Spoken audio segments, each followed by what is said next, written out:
তো নমস্কার বন্ধুরা, ওয়েলকাম টু ইউনিক স্পোর্টস। আবারও একটা নতুন ভিডিও নিয়ে চলে এসেছি। তো বন্ধুরা, আজকের এই ভিডিওতে তোমাদেরকে মোহনবাগান নিয়ে বেশ কিছু গুরুত্বপূর্ণ আপডেট জানানোর রয়েছে। সো মোহনবাগানকে নিয়ে তো আলোচনা হবে, তার পাশাপাশি আইএসএল নিয়েও আলোচনা করবো এই ভিডিওতে। তো ভিডিওটা স্কিপ না করে পুরোটা দেখবে। তো বন্ধুরা, সবার প্রথমে তোমাদের জানাই যে মোহনবাগান দল একটা তরুণ প্রতিভাশীল মিডফিল্ডারকে সাইন করিয়ে নিয়েছে, আর সেই মিডফিল্ডারটার নাম হচ্ছে তুষার বিশ্বকর্মা। এই প্লেয়ারটি কালীঘাট এমএস এর হয়ে সিএফএল খেলছিলেন। তো বন্ধুরা, কালীঘাট এমএস থেকে মোহনবাগান দল এই তরুণ প্রতিভাশীল প্লেয়ারটিকে সাইন করিয়ে নিয়েছে। তো বন্ধুরা, যা শোনা যাচ্ছে প্লেয়ারটি নাকি একটা ভালো মানেরই প্লেয়ার, ভালো প্রদর্শন করছেন। তাছাড়াও সিএফএল এ তার নাকি একটা দুর্দান্ত গোল রয়েছে অনেকটা দূর থেকে।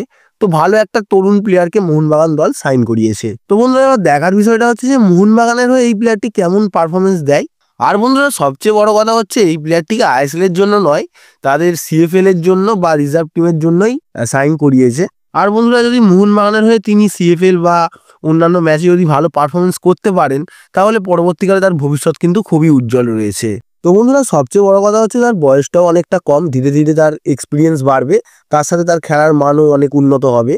এবারে ব্যাপারটা হচ্ছে তিনি ভারতের পরবর্তী তরুণ তারকা মিডফিল্ডার হতে পারেন কিনা, সেটা একটা দেখার বিষয় থাকবে। তো বন্ধুরা, পরবর্তী আপডেটটা মোহনবাগানের ডিফেন্ডার টম অ্যালড্রেডকে নিয়ে। তো বন্ধুরা, তোমাদের জানিয়ে রাখি যে গত কয়েকদিন ধরে প্র্যাকটিস সেশনে টম অ্যালড্রেড কিন্তু সকল প্লেয়ারদের সাথে প্র্যাকটিস করছেন না। তিনি সাইড লাইনের কাছে ফিজিওর সাথে প্র্যাকটিস করছেন, আলোচনা করছেন নানান বিষয় নিয়ে। তো বন্ধুরা, এই বিষয়টা নিয়েই সকলেই খুবই চিন্তিত ছিল। অনেকের কাছ থেকে নানান খবর শুনে সকলে খুব চিন্তিত হয়ে পড়েছিল, কারণ অ্যালবার্তো রড্রিগেজ থাকছে না, সুভাশিস বোস থাকছে না, আর যদি টম অ্যালড্রেড না থাকে তখন মোহনবাগানের ডিফেন্সের অবস্থা কিন্তু খুবই খারাপ হয়ে যাবে। বাট পরবর্তীতে যা শোনা গেল যে টম অ্যালড্রেডের নাকি জ্বর হয়েছিল, সেই জন্যই তিনি দুদিন প্র্যাকটিসে নামেননি। তো এখন আপাতত তিনি ঠিকই আছেন। এবার ব্যাপারটা হচ্ছে যে তার নর্থ ইস্ট ম্যাচের আগে শরীরটা ঠিক হয় কিনা। যদি না শরীর ঠিক হয় তখন কিন্তু একটু চিন্তায় পড়তে হবে মোহনবাগানকে। তো বন্ধুরা, আশা রাখছি তেমন কোনো বড় ব্যাপার নয়, নর্থ ইস্ট ম্যাচের আগেই তিনি ফিট হয়ে যাবেন এবং দলেও ফিরবেন। তো বন্ধুরা, তোমরা সকলেই জানো যে সুভাশিস বোস আর টম অ্যালড্রেড দুজনে উপস্থিত থাকছেন না নর্থ ইস্ট ম্যাচে। এবারে তারা যেহেতু উপস্থিত থাকবেন না, সেহেতু মোহনবাগানের কিন্তু প্রচুর চাপের সম্মুখীন হতে হবে। সেই কারণেই মোহনবাগান দল একটা তাদের প্রপার রিপ্লেসমেন্ট প্লেয়ার খুঁজছে, অর্থাৎ সামনের ম্যাচের জন্য। আর সেখানে অ্যালবার্তো রড্রিগেজের পরিবর্তে মোহনবাগান দল সেন্টার ব্যাক পজিশনে সবকিছু ঠিক থাকলে দীপেন্দু বিশ্বাসকেই খেলাবেন।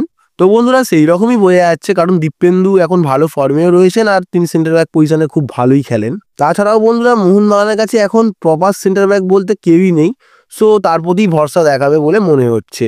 তো বন্ধুরা, যদি দীপেন্দু বিশ্বাসকে নিয়ে বা কোনো কিছু নিয়ে কোনো সমস্যার সৃষ্টি হয়, তখন কিন্তু মোহনবাগান দল দীপক টাংরিকেও সেন্টার ব্যাক পজিশনে খেলাতে পারে। সেটা কিন্তু শেষ অপশন হবে। দীপক টাংরিও ভালোই খেলেন, কারণ বন্ধুরা দীপক টাংরির ডিফেন্সিভ অ্যাবিলিটিটা অনেকটাই রয়েছে। সো তাকেও মোহনবাগান খেলাতে পারে, বাট সেটা কিন্তু শেষ মুহূর্তে গিয়ে। তো বন্ধুরা, সেন্টার ব্যাকে মোহনবাগান কাকে খেলাবে না খেলাবে সেটা তো মোটামুটি বোঝাই যাচ্ছে, কিন্তু রাইট ব্যাক পজিশনে মোহনবাগান দল কাকে খেলাবে সুভাশিস বোসের পরিবর্তে, সেটা কিন্তু খুবই চিন্তারও বিষয় এবং দেখার বিষয়ও থাকবে। তো বন্ধুরা, একটা অপশন তো মোহনবাগানের কাছে আছে, অর্থাৎ আমানদীপ সিং এর কথা বলছি। তিনি তো একজন প্রপার লেফট ব্যাক, তো তাকে তো খেলাতে পারে, বাট তিনি অনেকদিন ধরে খেলেননি। তাছাড়াও আইএসএল মঞ্চে তিনি অতটাও ভালো পারফরমেন্স দেননি। সো তার উপরে ভরসা মোহনবাগান কতটা করবে না করবে সেটা কিন্তু দেখার বিষয় থাকবে। তো বন্ধুরা, আর একটা অপশন থাকবে আশিক কুরুনিয়ান। এই প্লেয়ারটি কিন্তু বেঙ্গালুরুতে লেফট ব্যাক খেলতো, বাট এখন তিনি চোট থেকে ফিরেছেন, অতটাও মানে গেমে ফিট হননি। খেলছেন ভালো, ফিটই আছেন, বাট অতটাও তিনি আগের মতো হননি। তাও মোহনবাগান দল তাকে নাও খেলাতে পারে, কারণ তার উপরে অনেকটা প্রেসার পড়ে যাবে লেফট ব্যাকে খেললে। সবে তিনি সুস্থ হয়ে এসেছেন, সেই কারণেই মোহনবাগান দল আমানদীপকে খেলাতে পারে।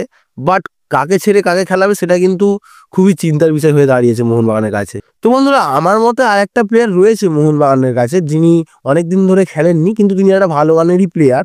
তো সেই প্লেয়ারটিকে তোমরা আশা করি সকলেই চেনো। সেই প্লেয়ারটি হচ্ছেন সুমিত রাঠি। তো সুমিত রাঠি যখন এসেছিলেন তখন এসে কিন্তু তিনি আইএসএল এর ইমাজিং প্লেয়ারও হয়েছিলেন, বাট তারপরে তিনি চান্সের অভাবে চান্স না পেতে পেতে কিন্তু এখন হারিয়েই গেছেন প্রায়। তো এবারে দেখার বিষয় হচ্ছে তাকে মোহনবাগান টিমে আনে কিনা। এবারে তিনি যদি প্র্যাকটিসে ভালো খেলেন তখন কিন্তু তাকে চান্স দেওয়া উচিত বলেই মনে হয়, কারণ তিনি একটা ভালো মানের প্লেয়ার।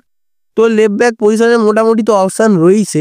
এই কটা প্লেয়ারের মধ্যে মোহনবাগান কাকে খেলায় সেটা কিন্তু একটা খুবই দেখার বিষয় থাকবে। আর তোমাদের কি মতামত সেটা তোমরা কমেন্টে জানাতে পারো।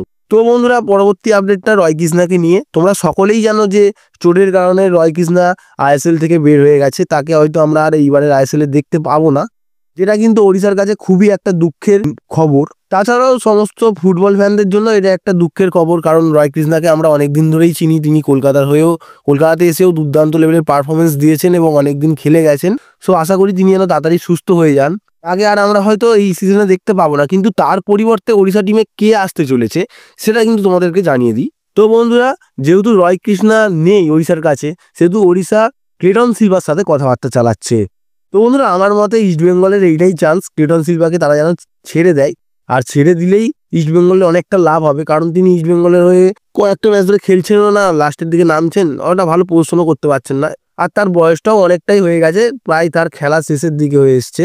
এবার ব্যাপারটা হচ্ছে যদি ইস্টবেঙ্গল তাকে নিজে থেকে ছেড়ে দেয়, তখন ক্ষতিপূরণ হিসাবে ক্লেটন সিলভাকে টাকা দিতে হবে। বাট যদি লোনে ইস্টবেঙ্গল দল ওড়িশাতে ক্লেটনকে পাঠিয়ে দেয়, তখন কিন্তু ইস্টবেঙ্গলেরই লাভ।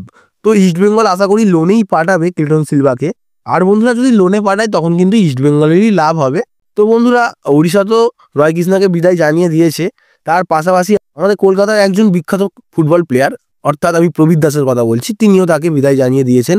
সো প্রবীর দাস আর রয় কৃষ্ণের মধ্যে একটা ভালো সম্পর্ক, ভালো বন্ধুত্ব, সেটা আমরা সকলেই জানি।